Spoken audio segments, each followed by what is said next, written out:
ஒரு நிமிஷம் கேளுங்க. ஐசியூவில் பணி புரிஞ்சிட்டு இருந்த இன்டென்சிவ் கேர் யூனிட் ஹாஸ்பிட்டல் இருக்கு இல்லையா, ஒரு 25 வருஷமா ஒரு டாக்டர் ஃப்ரெண்டுங்க அவர்கிட்ட விசாரித்தேன், நீங்கள் என்ன வித்தியாசமாக நீங்கள் இதில் பார்க்குறீங்க உங்கள் பேஷண்ட்ஸ் வரப்போ அப்படின்றப்போ அவர் சொன்னார், நட்புங்கிற ஒரு வட்டம் இருந்தாலுமே எந்த நண்பனுமே ஐசியூவில் அட்மிட் ஆகிறப்ப வந்து நிற்கிறது இல்லைங்க. அக்கேஷனலாக வருவாங்க, பார்த்துட்டு போயிடுவாங்க.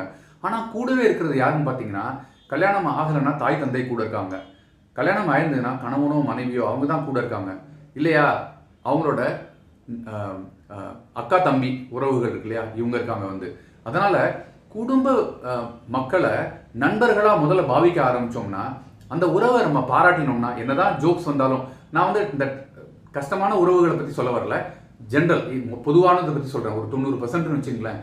அதனால் உறவுகள் நட்பாக மாறி நாம் எல்லாரையும், தவறு இல்லாதவங்க யாருங்க இருக்காங்க, நம்ம எல்லாரையும் மதிக்க முயற்சி செய்யலாமே வீட்டில் இருக்கிறவங்கள.